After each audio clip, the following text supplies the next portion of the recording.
Today we are talking about the topic death of the digital nomad, ?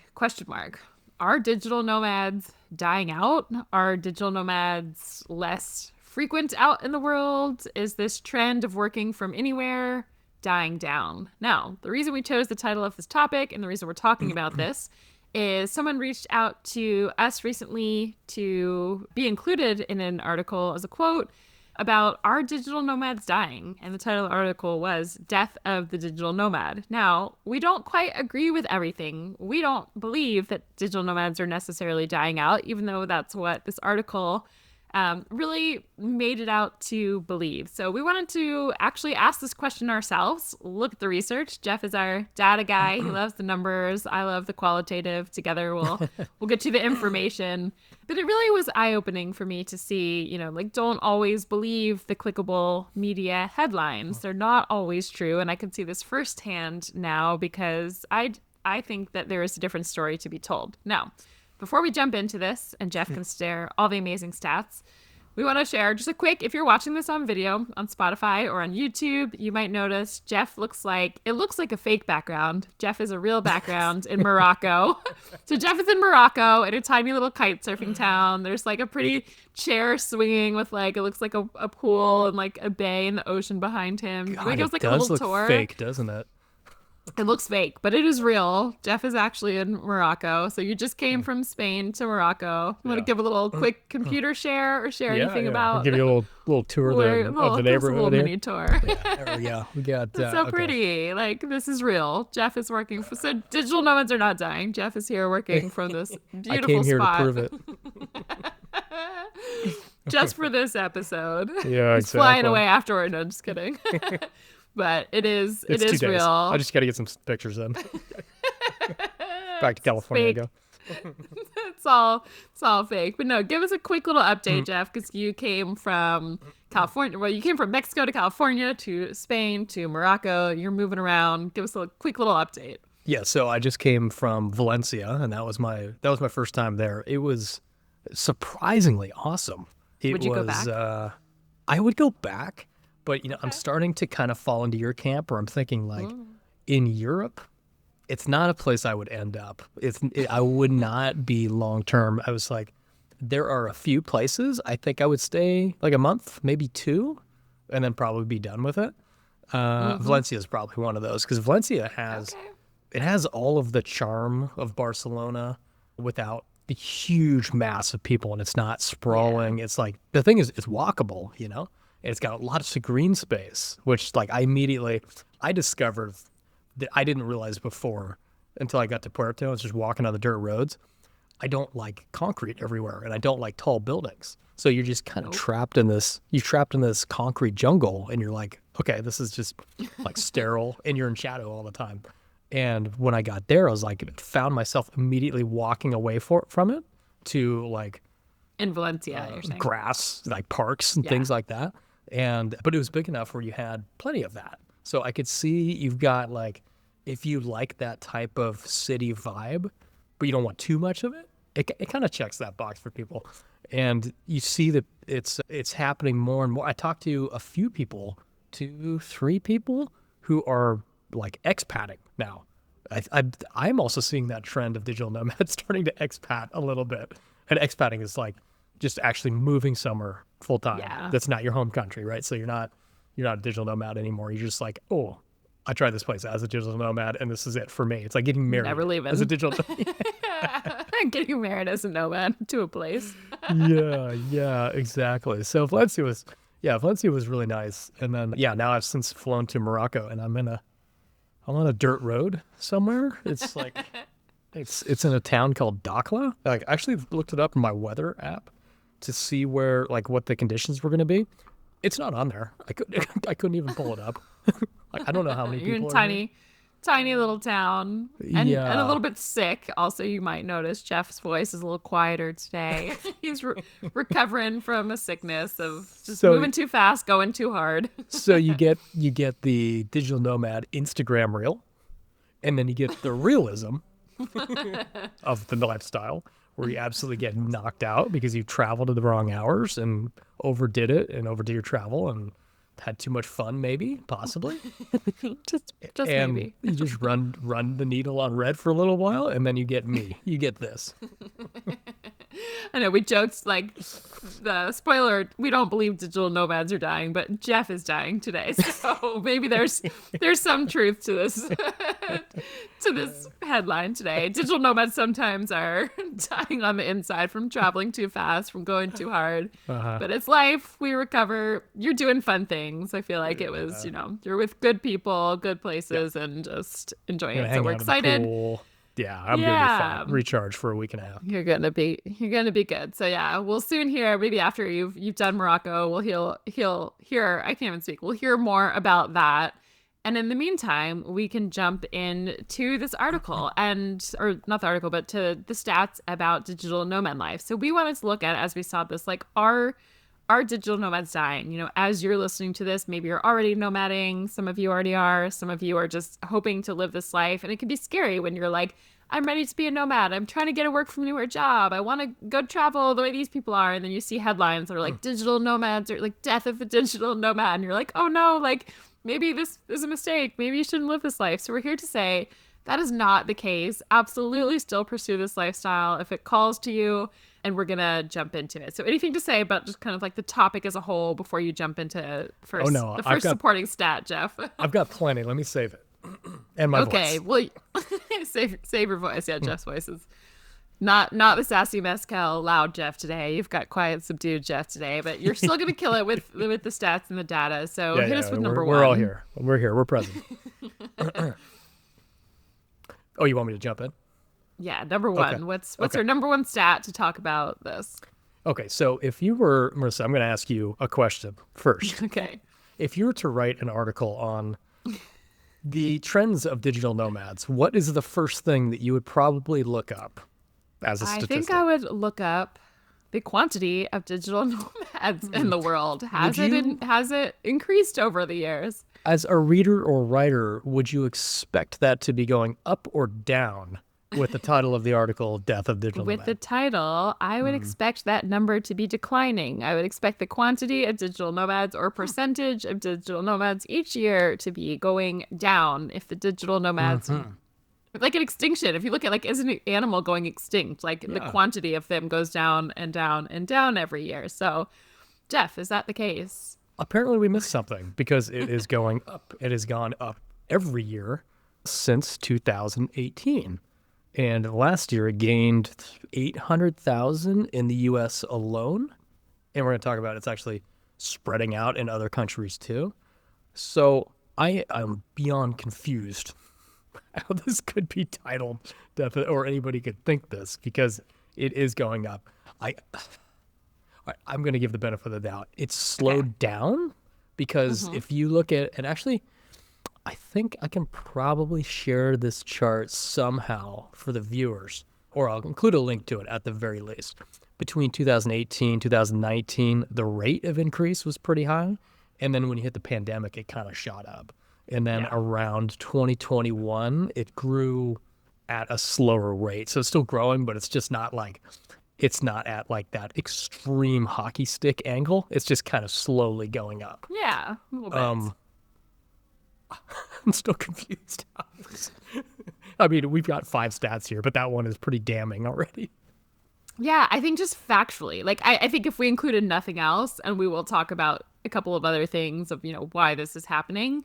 But I don't think it's fair to say like digital nomads are dying out, because when you look at it, it's literally, the chart is going up no matter how you slice it, look at it. There are some factors we'll talk about, like, is it maybe harder to find a work from anywhere job? Are some companies pulling back? Yes, but are other, we talk a lot about this, Jeff's favorite enemy is return to office, people. So yeah, there was a lot of companies between, I think as this woman was writing this article, a big thing was that it was easier at one point, right? After 2020, it was kind of like the Wild West where it was uncharted. People weren't held in an office. They could kind of sneak away to other countries to work because they knew no one had to go into an office with COVID. And so there was like this freedom. And so I think the benefit of the doubt I'll give is that a lot of companies themselves are saying, okay, we did that. Now come back to office. Now we have hybrid roles. Now you can't, a lot of those bigger companies. So I would say the article should be like death of large companies letting you work from anywhere. Like that's how I would. That's my favorite title ever. That is in fact happening. But the cool thing that Jeff and I are so obsessed with, and that you'll see inside the Anywhere Atlas, which is our database of companies that let you work from anywhere, as these big companies are pulling, people back and have, just old school mechanism and beliefs in place, there's all these cool little companies popping up that are, started in 2020, 2021 or before, or, started as remote from anywhere to begin with. Like they'll never have an office.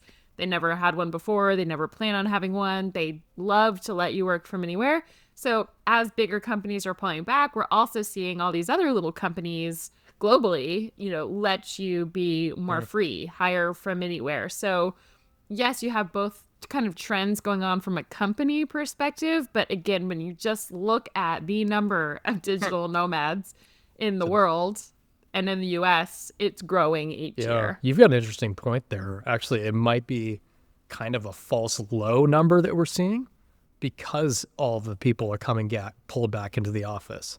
So it's growing despite people getting pulled back in the office. So I would say, that gave me chills. If anything, I think that's the truth. Interest is continuing at the same rate or maybe even higher, right? So the fact that it's growing despite how many companies implemented RTO? It was like the percentage of remote workers a few years ago was like 45% and dropped around 20%. That's it. And it grew despite that. That's wild. Exactly. Now, I think that's the biggest marker. It's like hard. I think her point, again, to be fair, to give the credit, I think her point was that it's harder to become a digital nomad, and maybe that's what the episode. I mean, that's what her. The article could be titled a little bit more. Is like, is it harder to become to get a work from anywhere job? So yeah, it's like as these people are pulling back, but despite that, the interest is growing more and more and more than ever, because I think what happened is people had a taste of, there was people, we've been doing this long before COVID, where I think we just lost our minds and we're like, we will find a way. No one else is telling us we can, but we are doing this, right? It just was like a passion of ours. And then COVID hit, and it was sort of like a lot of people got permission and tasted the freedom. And so as I was talking to her, she was saying like people didn't have to work as hard in 2020 and 2021 to find these opportunities if you're working for another company. So I think what's really cool, as you're saying, Jeff, is like as it becomes, potentially harder, more and more people are still finding a way, and that shows that interest is going up. What's this chart you're showing me? Okay, so actually, this is great. We can actually share stuff through the Spotify video. Watch those Spotify videos, by the way. You'll get more of an experience. Or YouTube as well. This is the relative number of Google searches that are done over a period of time for any keyword, right? So this is how often somebody is searching something relative to any point in time in the past. So you can see more people this year are searching digital nomad than they did in the peak of the pandemic, right? So interest is actually higher. And actually to prove that point, they're estimating that they can't even quite quantify how many worldwide digital nomads there are, but they guess between 40 and 80 million. And it's up to, what is it? I think 18 million in the United States. So 18 million is 1, 2, 3. It's like, I don't know, 5 to 10% of the entire population. And that's not the working population. That's the entire population. That's wild. Yeah, and it's good. I remember talking about this back in 2020, and I feel like there was around 14 million digital nomads back then, 14, 15, something around then in the US alone. So many millions more since then are now digital nomads. And then globally, and I shared the stat in this interview, like for this article, but digital nomads as a whole globally, I think that I believe it was like 147% growth from, I want to say it was from 2018 to 2024 in total digital nomads in the world. So digital nomads are growing. We're not dying. This is not going anywhere. Is it a little bit harder sometimes? Maybe. Are there different rules in place? Maybe. Are companies pulling you back? Maybe. Are people doing it anyway? Yes. Are there new companies popping up? Yes. So I think that's the beautiful trend. So don't give up. I just think the world is becoming more and more global. Like you can't, and we'll talk about some of the tools and like why this is happening in the next aspects of this. But Yeah. I don't know. To me, it's a trend that will never, I don't believe, maybe in 10 years we'll look at this, correct, if we're wrong, so be it. But my prediction is that this is only going to continue to grow and grow and grow and grow over time as people, it's only going to get easier to do, I think. This is like making a statement that people are going to stop liking travel and location independence, which goes against human nature. Makes no sense. Yeah. And there's a small, and the only credit I can give, there's a small, I don't know the exact, this is, I can say qualitatively, like anecdotally, this is, you're the data guy. I will tell you anecdotally qualitative stuff. The only argument I can see otherwise, and this is not the majority of people, there is a handful of people that will say, like, they had the remote freedom, they could work from anywhere, and they wanted to go back to an office because they liked having coworkers. They liked going into an office. They liked having a routine and a place and a home and people around. So that does exist, and we don't knock that. Like, but it's a smaller percentage than the people who would rather say, I'd like to have the freedom, even if you're not traveling 12 months of the year, like to have the freedom. And we talked about this a lot. I think it was maybe 2 episodes ago. Like, digital nomad can also mean anything. It doesn't mean you have to be traveling every day of the year, every week, or every month. It just means like you have the freedom if you want to go spend 1 month abroad somewhere and then come home, or go work somewhere else for a couple weeks and stay on vacation a little longer and work. Like it all counts. So I don't, most humans want a little more freedom. And so, but that's the numbers. Anything else on this before we hit number 2? And by the way, if you want to look at our list of work from anywhere companies that I just mentioned, you can go to beachcommute.com/atlas. We're always tracking. Jeff just sent 2 really awesome new companies this morning to me that he just found that added to the Atlas. And we're always looking for those vetted companies that truly let you work from anywhere. And it is the Wild West out there. So it's hard, people will have all sorts of confusing language on their company website. So if you're curious just to see like, what are the cool companies out there that are actually letting you work from anywhere and not calling you back into the office, go to beachcommute.com/atlas. You can check out, there's over 300 companies in there now, and we're always adding, removing. Just found we're 2 still today. finding. Yeah. 2 awesome ones today. Yeah. Yeah, they were great. That's so great. So, that's another good point. That's not even on our list, that we're finding new companies that are doing this. They're allowing this. Exactly. So with that, what's number 2 to support this? Number 2 is a completely different angle on this, and it is countries that are providing digital nomad visas to people. And I think we need to... Are you good at explaining a digital nomad visa? I think I've got the bones of it. I was going to ask you, but I was like, you're not the best to ask. We don't ever use digital nomad visas, so we are not the experts in it. And if you're looking for one, you really have to like look at where you're coming from, what country you're from, what country you're thinking about using this for. But the gist of it is that we think about the way Jeff and I travel. Typically, you and I are in a country for a month or 2, maybe 3, Mexico 4. There's some places we can stay longer. But we travel on what's called a tourist visa. So if you ever go anywhere for a week, you may not even really be aware. A lot of places, you don't have to get a visa to go to a lot of countries. Maybe you do, maybe you don't, depending where you're from. But you just get a simple tourist visa where you can kind of go on vacation. You don't have to, like, you have up to usually 30, 60, 90 days, something like that to stay. Most of you probably aren't staying longer than that when you're on vacation, and then you just go home, right? So we actually, as digital nomads, often travel on that same sort of visa where you just go as a tourist, you're enjoying it as a tourist, and then you leave when you're supposed to. You don't overstay your welcome. What started happening around pandemic time, and I always believe it was like, I want to say it was Belize and Estonia. I want to say Estonia was one of the first ones that did this for. Portugal was a good one. These were some of the big. Was the first? Yeah. Okay, I didn't realize that. But what happened is countries started realizing, okay, wow, these digital nomads are bringing money into our economy. We'd like them to stay longer, and we'd like them to pay to be here while they're also adding money to our economy. It's like so brilliant, right?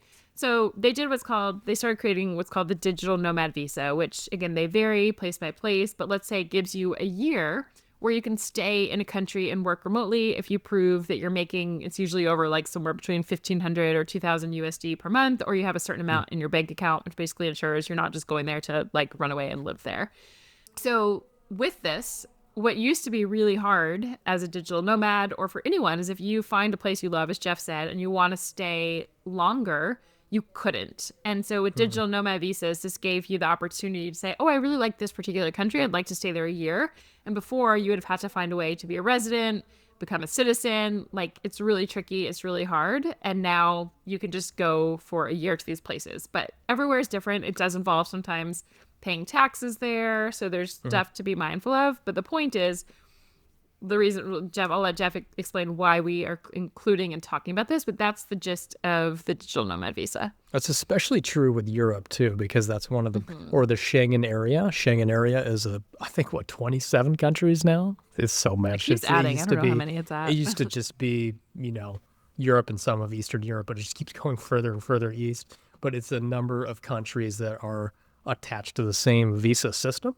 And it basically states that you can only be there for 90 days out of every rolling 180 days. And they are dead serious about that too. It's not like going to Mexico and overstaying or Bolivia when we accidentally overstayed. Just pay a couple dollars a day. Pay like $3 a day or something. Like, no, you will lose your visa rights for a little while.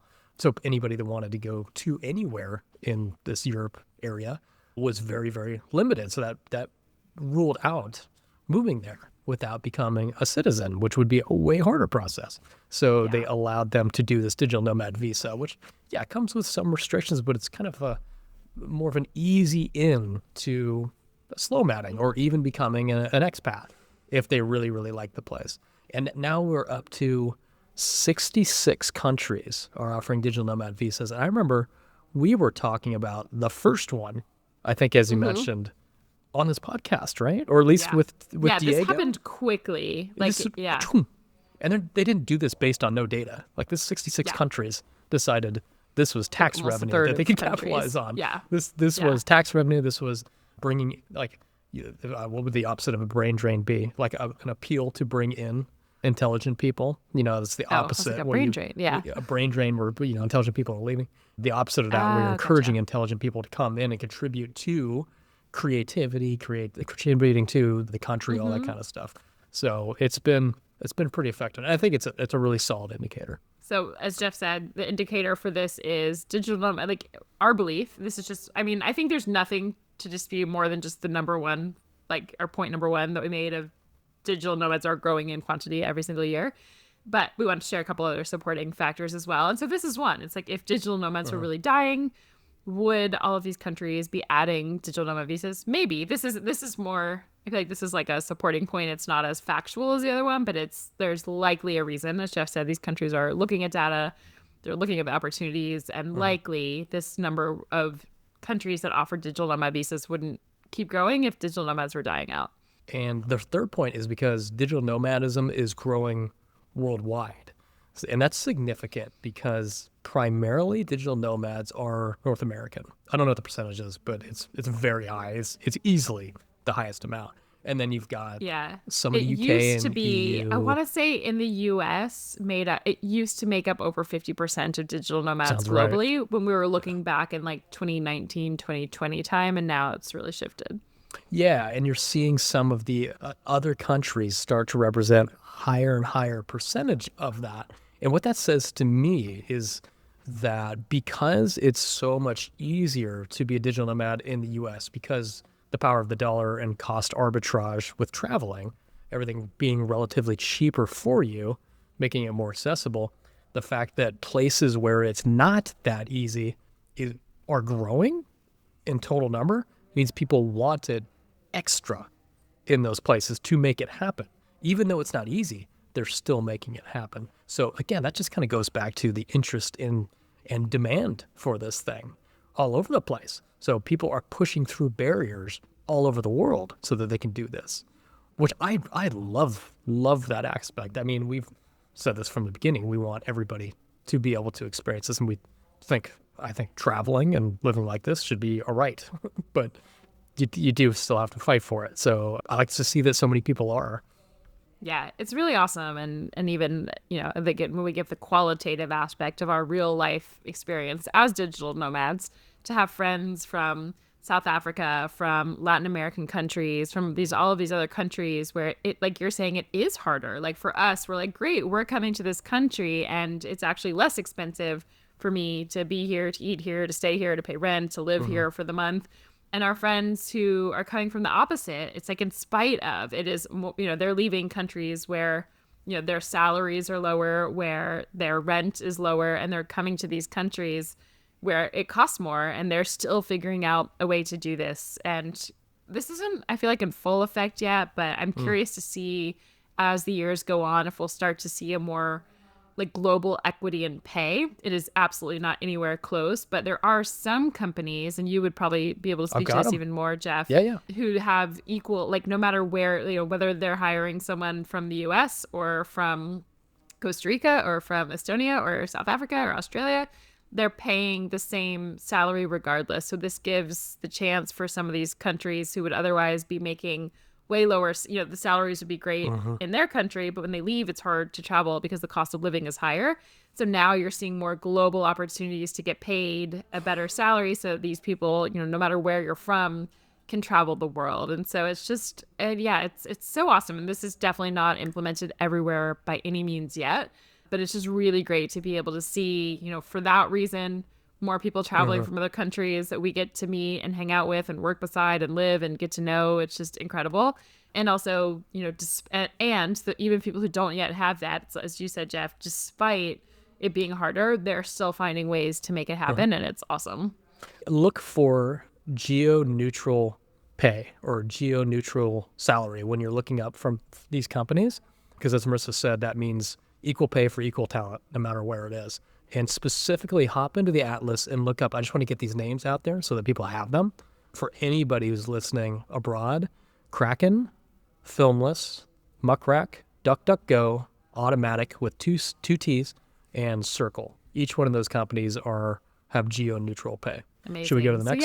So but again, these are some trends that, like, again, that's not the fact that says digital nomads are growing, but the fact that this is happening speaks to something, right? Like it's these are the little qualitative kind of parts beneath it that we're seeing that are contributing to, even though some companies pulling back, other ones are really stepping forward. Okay, so the next trend that we're seeing is it's like a lifestyle evolution from fast travel to slow mads. So I guess we've explained this in the past, I think, in an entire episode. Fast travel, I think we defined as anything under like 4 weeks, something like that, 3-4 weeks. Yeah, I remember that was a long time ago. Now I would say even more than that. I know, so fast travel, first over less than 2 months, we're tired. Yeah, exactly. Yeah, I think before we said like 3 or 4 weeks, I imagine now just thinking about traveling, like the amount that I'm doing now is just grueling. You're doing it now. I'm doing fast travel, and I remember why. Your body took a toll. My body hates it. So the trend is showing that people are switching from a fast travel to like a more of a slow mad. And actually 43% of digital nomads are planning to live somewhere for at least 6 months in 2025. That's even shocking to me. 6 months. That's a much longer time than I expected that number to be. So it just also shows, the interest is still there. But I think what we're seeing is a trend, a difference in behavior. And if we're gonna extend an olive branch, maybe that could be some direction this writer could lean into with that and say, okay, well, they're not really digital nomading anymore. They're staying longer. I still see it as digital nomading. Right? I mean, you're just slowing down. And I don't know, maybe you've got opinions on this, if this is just something that seasoned digital nomads like you and I are starting to do just because we're tired, or if this is just across the board, people just want to stay longer in places. What do you think?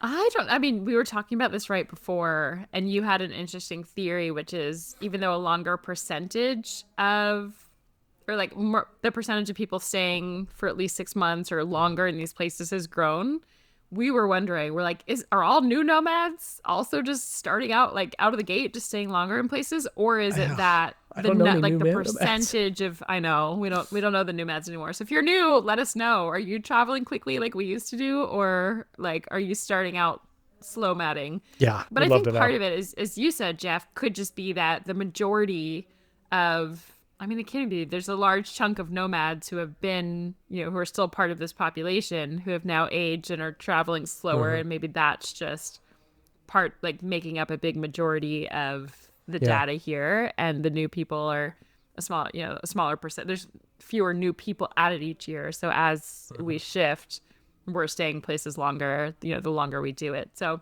maybe it's a little bit of both. There's also so much more, like when you and I first started nomading, there was nobody talking about this on podcasts. There was nobody Mhm. talking about this on Instagram. Nobody told me I needed to slow down and go, take my time or I'd burn out. Uh-huh. I was just like, I'm free. Like country. Like, let me go. That was crazy. But I didn't Yeah. have any mentors to teach me otherwise. So maybe there's just some more wisdom out in the marketplace. I don't know. I can't say, Well, but according to Nomad Stays website, nomadstays.io, it says that many people are adopting a slower pace and they're choosing to immerse themselves in local cultures and communities instead of constantly moving. So it does seem like a shift in priorities, whether that's timeline based or just a cultural shift for digital nomads. Can't really say, but yeah. that's what's happening. I like it. Yeah, and I Actually, I still think it's better count all of across the board. these people as nomads, Yeah, of and course. so whether they're staying for 1 month, 2 months, 6 months, or I guess until you get into that expat territory, and then we could say maybe expats, or maybe one day expats will grow and grow and grow, and digital nomads will decline, and people will just go to one country. I don't know, but right Yeah. now the stats are digital nomads are still growing, even though they might be traveling a little bit slower. And before we move on to our last one, and I think this is a big piece of why this is all happening and why there are still more nomads than ever. If you're not already on our email list and you're looking for a work from anywhere job or just want to stay in touch with the podcast and updates on digital nomad life, go to beachcommute.com/email. We send a daily email with remote jobs and companies that are hiring that day that lets you work from anywhere. It's super helpful, super useful. People love them. And with that, Jeff, what is number 5 that we looked at to support the data and the trends? This might be the biggest underlying driver of a lot of this, and that's Wi-Fi technology. And thinking of Starlink, which is just everywhere now. And what this means is there's places where you couldn't go before as a digital nomad that you can go now. I remember there's places just a few years ago where I'd only go on vacation. I couldn't get a cell phone call out. Now it's a Wi-Fi tribe chapter, which is absolutely mind-boggling to me, especially look where I am. Like I drove on a dirt road here, 5 miles. I can't believe you have Wi-Fi there. Yeah. There's You were in the middle of past, nowhere. like landfills and there's like dead animals on the road. I've got 130 down. For those of you who don't know technology, Woo! 130 down and 100 up. Like Whoa. it's running off We satellite. used to be lucky and, in places where if we had like oh, 5 or 10, 5. we would do it and be Thank like, God, we pray can for the make it work. best. Yeah. We'll make Bolivia. it work, but it was With Bolivia. It was rough. Diego's mesh structure. Yeah. Yeah, and like hope for the best. I mean, I used to do all sorts of things. It was spotty and you cut in and out. And when you popped on with this one, I was like, oh my God, Jeff, like your Wi-Fi is maybe better than Amazing. mine today. It's great. So, Yeah. so what that means is a couple things: more access, so people can get to more places, so it's less impacted, and it also means more confidence. People are more likely to be a digital nomad if they know that they can safely have their calls and not get fired. Absolutely. Yeah, exactly. And the last thing is, if people can't or don't want to travel so far to the typical digital nomad spots, they don't have to, because one might have just opened up a couple miles away. One might have opened up within the same time zone, a place that people wanted to go. So the number of choices has expanded by a huge amount. I would have thought I'd been working from Dakhla, Morocco. Yeah, that's absolutely mind-boggling to me. That place I was talking about was in Costa Rica. That was Puerto Viejo on the Caribbean side. The little beach bum town. But I couldn't get a phone call out there. And Diego When I used to hosted a chapter there. go to Costa Rica, where I go to now, I used to not be able to work remotely there, but I would go and I would have to stand to download an email on my phone. I Yep. would have to stand on a wall outside of the house and hold my phone up, and it would like get a little bit of Wi-Fi enough to download emails, to the point where now I also can get between 20 and 100 download speeds and can work there Every now and then there's like Wild. a tropical storm and it might cut the power and you run into some issues, but Yeah. like I can work there and I don't think twice about it now. So yeah, this has really changed. Yeah, it's huge. And it just means, again, this is maybe another reason why people from other countries other than North America are embracing this. I mean, here's a good example, probably a great example, Cape Town, right? That is a huge tourist destination for most North Europeans because it's in the same latitude. You should go straight down, and now you've got another summer. Before, were they able to be a digital nomad down there? I would say 10 years ago, no, probably not. 5 years ago, maybe with the load shedding, with the power turning off. Don't know. Now, absolutely, not a problem. And you see floods of them coming in. So like this, and this is just one example. I'm sure there are dozens of these. Yeah, so I guess we're seeing this is more the supporting. This isn't a fact. Like just because there is Starlink and more Wi-Fi options around the world, Kind of this doesn't explains what's going on. Yeah. inherently mean there would be more digital nomads. But this is sort of a supporting factor that is allowing worldwide more and more nomads, digital nomads to exist and supports the stats of more nomads each year. So it's really interesting. I want to keep an eye on this. I'm curious to see if it does ever start declining. I'd be interested in terms of like population growth. You know what I mean? It's like maybe the numbers are growing slower than the population is growing, but factually, there are a higher quantity of digital nomads today than there have been, every year since, I guess the graph I'm looking at in front of me now that Jeff found starts at 2018.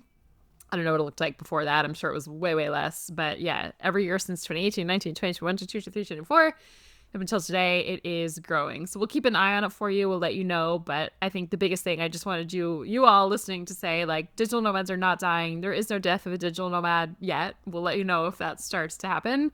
But don't be afraid. Keep on pursuing this work from anywhere life. Keep on pursuing your dream of travel. Like, don't stop looking for the job that lets you work from anywhere so that you can, be on a beach in Morocco where Jeff is right now, or, wherever you choose to pop around to, whether you want to stay 6 months, a year, 1 month. There's just so many options. And I actually have, now we say this, like there's a lot of people I've talked to lately who don't really want to pop around, but just want to go move to another country, right? And it used to be you had to find a job in that country and get a company to sponsor you and work through all these hoops to jump through. And now there's so many easier ways to just get a job that lets you work from anywhere and figure it out as you go. And, whether you want to move somewhere, travel different places, be flexible, there's so many more options. We've talked to a lot of beach commuters in our community who have a spouse who's from a different country, and that's been a big issue. A lot of or people, dating for years and they can't go to each other's countries, they have to stay and work. Like there's so many reasons to do this, and that's why we love this freedom so much. So again, jump on our email list if you haven't already, beachcommute.com/email. If you got any value from this episode, we'd love if you can just pop open your phone wherever you're listening, click the 5 stars. It helps more and more people find this so we can keep coming to you and sharing this information. Anything else, Jeff, whether it's about this topic or anything in general? No, got another week and a half here, so I'll give you an update. I'm going to try kite surfing. See how that goes. Have you? This is your first time? Uh-huh. I feel like you'll be really good at it. If I have to guess, I feel like you'd be a natural, just like pop up. I know there's a lot to learn and it takes a lot of strength, but I have a feeling you'll be really good at it. Okay, well, I'll either be really good or really bad.